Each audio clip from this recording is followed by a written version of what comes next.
మంది గొబ్బులెట్టి మరి ఏసునామం కింద చదువుతున్నారు. గుడి కట్టేమో గుడి మీద సిలువలు వేస్తున్నారు. ఆ గుళ్ళు కూడా సేమ్ హిందూ దేవాలయాల్లాగే ఉంటున్నాయి.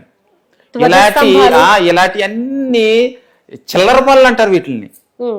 ఇంక మతం ఎందుకు మారడం, అదెందుకో నాకేం అర్థం కావట్లేదు.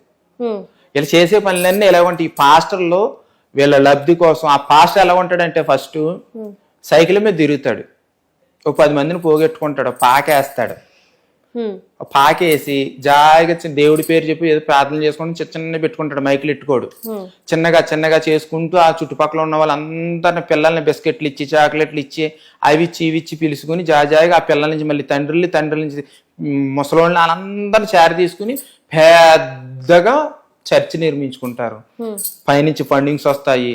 వీళ్ళు ఇంక అందులో గొర్రెల్లాగా బ్యా అని అండవి. నేను ఏడ్చేదాన్ని మోకరించేసుకుని సెంగులు వేసేసుకుని ఏడిస్తేనే దేవుడు ఆలకింతాడని ఊరు. మరి నేను ఎంత ఏడ్చాను, పచ్చగావులు, టైఫాయిడ్, మలేరియా, ముద్రి పైసలు ఉంటే మరి నన్ను ఏ యేసు కాపాడలేదు, ఏ యెహోవా కనపడలేదు, ఏ పాస్టర్ కాపాడలేదు.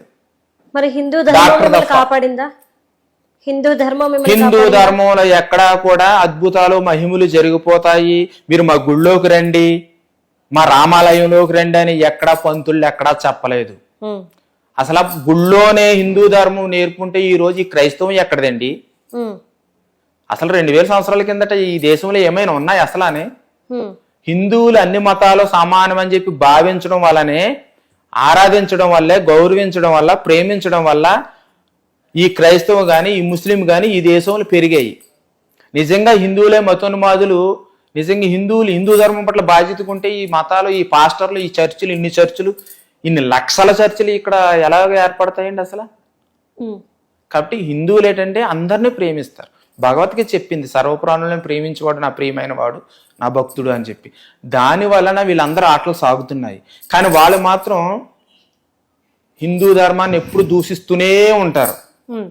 కానీ మన ఇండియాలో ఏమైపోయిందంటే ఓన్లీ హిందువులే సెక్యులర్లు, మిగతా వాళ్ళు సెక్యులర్ లేరు. ఉంటే 100లో ఒకడు ఉంటాడేమో. అదే హిందువుల్లో వస్తే 100లో 80% ఉన్నారు సెక్యులర్లు. అంటే అన్ని మతాలు సమానం అనే సెక్యులర్ కుక్కలు, అడ్డగాడిదలు. ఎందుకు ఆ మాట అనాల్సి వచ్చింది ఈరోజు? మీరు హిందూ ధర్మం నాశనం అయిపోతుంటే ఒక ట్రాన్స్జెండర్, ఒక ఇజ్రాన్ అయ్యుండి, నేను ఒక ఇజ్రాన్ అయ్యుండి, ఒక ఆదివాసి ఏకలవ్యుడు వారసురాల్ని, నాకు ఒక రోజు బయటికి వెళ్తేనే భిక్షాటన చేసుకుంటేనే నాకు భోజనం గడవదు. అటువంటి మనిషిని నేను హిందూ ధర్మం కోసం బాధపడుతూ ధర్మం నాశనం అయిపోతుంది, ఈ దేశం ఏమైపోతుంది, ఈ ధర్మం ఏమైపోతుంది, హిందూ దేవాలయాలు ఏమైపోతాయి అని చెప్పి నాకు బాధగాలి యుద్ధం చేసి పోరాడుతున్న ధర్మం కాపాడు కోసం. కానీ అయినా సరే వీళ్ళు అన్ని మతాలు సమానం, అన్ని కులాలు సమానం అని చెప్పేసి అని ఇంకా అలాలు చేసి తినేసి చర్చిలోకి వెళ్ళి కేకులు పెడితే బోకుల్లాగా తినేసి అన్ని మతాలు సమానం అంటున్నారు. బంగ్లాదేశ్లో హిందువుల్ని చంపేసి మగవాళ్ళని కాళ్ళు చేతులు ఇరిచేసిన, ఆడవాళ్ళని మానభంగాలు చేసి మరీ చంపేసిన, మగవాళ్ళని బ్రతుకుండగా మర్మాంగాలను కుక్కల చేత తినిపించేసిన ఈ అడ్డగాడిదలికి బుద్ధి రాదు. కాబట్టి నాకు బాధ కలిగి తిడుతున్నా. ఇప్పుడు మనం తిట్టినంత మాత్రాన వారు మారిపోతారంటారా? అన్నం తింటున్నాడు, ఉప్పు కారం తింటున్నాడు, ఈ భారతదేశంలో బ్రతుకుతున్నాడు, ఈ గాలిని ఈ నేలని పీలుస్తున్నాడు, ఈ ప్రకృతిని, ఈ భారతదేశాన్ని భారత్ మాతాకి జై అంటాం. ఈ దేశంలో ఉంటూ ఈ దేశం పట్ల, ధర్మం పట్ల బాధ్యత కలిగి ఉన్నవాడైతే ఖచ్చితంగా మారుతాడు. నన్ను చూసైనా సిగ్గు తెచ్చుకుంటాడు. ఎందుకంటే నాకెవరో డబ్బులు ఇవ్వట్ల. హిందూ ధర్మం కోసం మాట్లాడితే, హిందూ ధర్మం కోసం పోరాడుతుంటే ఏ హిందూ సంఘాలు ఎవరు. కానీ నాకు ధర్మం పట్ల బాధ్యత ఉండి, ప్రేమ ఉండి నేను పనిచేస్తున్నా. కానీ వాళ్ళకి పిల్లలు ఉన్నారు, నెక్స్ట్ జనరేషన్. బాగా మీరు గమనించండి, క్రైస్తవులు, నేను ఎక్స్ క్రిస్టియన్గా చెప్తున్నా, నేను చర్చికి వెళ్ళేటప్పుడు మా మేనల్లుల్ని కొట్టేసి మా అక్కలందరూ తీసుకుపోవడానికి చూసా. అలాగే క్రైస్తవులు ఎప్పుడు కూడా ఆదివారం చర్చికి వెళ్ళేటప్పుడు వాళ్ళు కుటుంబ సమేతంగా వెళ్తారు. మసీదుల్లో శుక్రవారం మగవాళ్ళందరూ పిల్లల్ని తీసుకుని, ఇంత పిల్లవాళ్ళని తీసుకుని మసీదులకు వెళ్తారు. వాళ్ళ ధర్మం పట్ల, వాళ్ళ మతం పట్ల చాలా స్ట్రాంగ్గా ఉన్నారు, పర్ఫెక్ట్గా ఉన్నారు. కానీ వీళ్ళ మాత్రం అలా లేరు, అన్ని మతాలు సమానమే అంటారు. ఒక విధంగా ఈరోజు మీరు హిందూ మతం గురించి ఇంత మాట్లాడుతున్నారు కాబట్టి, ఒక హిందూకి ఏదైనా అయితే 10 మంది 100 మంది హిందువులు వస్తారా అండి?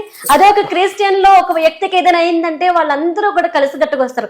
మరి ఇప్పుడు బేస్ చేసుకొని చెప్పండి, ఏ మతం గొప్పది? అంటే మీరు మతాలు గొప్ప అని అడుగుతున్నారా, ధర్మం గొప్పదని అడుగుతున్నారా? ధర్మం మతం, ఇప్పుడు మతం ఉంటేనే ధర్మం. ఈ రోజు మనం చూసుకుంటే ఒక క్రిస్టియన్ లో ఒక వ్యక్తికి, ఒక పిల్లకి, ఎవరికి ఏదైనా కానీ మేమున్నామో అది తప్పో ఒప్పో, అవతలోడు తప్పు చేశాడేమో వాళ్ళకి అనవసరం వచ్చేస్తారు. ఈరోజు ఒక హిందువులో ఒకరికి అన్యాయం జరిగినా, లేదంటే వాడు తప్పు చేసినా ఎవ్వరు తన వెనక నిలబడరు. చెప్తున్నాను కదండి, హిందువులు సెక్యులర్ హిందువులు, అన్ని మతాలు సమానం అనుకుని ఒక చెత్త బుట్టని డస్ట్బిన్ ని మైండ్ లో పెట్టుకున్నారు. అందుకని వీళ్ళకి యూనిటీ లేదు, కులాల కోసం చచ్చిపోతారు. ఒక ధర్మాన్ని తిడితే వీడు ఎవడు పట్టించుకోడు. వీడు కులాన్ని గాని వీడి జాతిని గాని ఏదన్నా అంటే గనక నా కులాన్ని అన్నాడా అని చెప్పి 10 మందిని వేసుకుని తీసుకుని వెళ్తారు. నా జాతిని అనేసారా అని చెప్పేసి అని. వీడి తల్లినో పెళ్ళాన్నో చెల్లినో తిడితే ఊరుకోడు. కానీ వీడు పూజించే దైవాన్ని తిడితే మట్టికి వాడి పాపాలను ఆనైపోతాడులే అని చెప్పేసి అని మూర్ఖర్థంగా ఆలోచించేది ఈ హిందువులే. అదే ఒక క్రైస్తవుడు అలాగుండ్రు. మీరు అన్నారు కదా యూనిటీ అని, అవును వాళ్ళందరూ చర్చిలో ఉంటారు, వాళ్ళకు యూనిటీ ఉంది. హిందువులకి అలా లేదు, చెప్పేవాళ్ళు లేరు. గుళ్ళల్లో చూడండి, శతగోపురం పెడతారు, ప్రసాదం పెడతారు, పంపించేస్తారు. అక్కడ ఒక యూనిటీ తయారు చేయలేదు, ఒక బుక్ పెట్టుకోలేదు, ఫోన్ నెంబర్లు పెట్టుకుని లిస్ట్ రాసుకుని వాట్సాప్ గ్రూపులు క్రియేట్ చేసి ప్రతిరోజు ఇంతమంది వస్తున్నారని చెప్పి వాళ్ళని ఒక యూనిటీ చేద్దామనేది మా దేవాలయాలు మా దేవాలయాలు అసలు హిందూ దేవాలయాలు ఎక్కడున్నాయి? ఎవరి చేతుల్లో ఉన్నాయి? దేవాదాయ ధర్మాదాయ శాఖ. ఈ శాఖలు ఏం చేస్తాయి? హిందుత్వాన్ని ఏమైనా డెవలప్మెంట్ చేస్తాయా? హిందూ ధర్మాన్ని దూషించిన వాడికి శిక్షలు వేస్తారా? ఈ హిందువులు వేసిన డబ్బుల మట్టికి, నిధుల మట్టికి, బంగారం మట్టికి, నిలుదోపుల మట్టికి హుండులోంచి ఎత్తుకుపోతారు, లబోదీబో అని. అదే ఒక దేవాలయం శిథిలావ స్థితిలో ఉంటే మట్టికి ఆ దేవాలయాన్ని పట్టించుకోరు, నిర్లక్ష్యం చేసేస్తారు. అది ఎవరిది తప్పు అంటే మా హిందువులదే తప్పు. అంటే మార్పు ఎక్కడ రావాలి అంటారు? మా హిందువుల్లో రావాలి. మా హిందువులు అడ్డగాడుతులు. చాలా మంది కొన్ని సందర్భాల్లో అంటారు, నువ్వు ఎందుకు పనికిరావు కొజ్జాయి అనేసి. ఆ కొజ్జాయే ఈ రోజు నువ్వు పూజించే హిందూ ధర్మం కోసం పనిచేస్తుంది. కాబట్టి నువ్వా కొజ్జావి నేనా అని మా హిందువులను అడుగుతున్నా.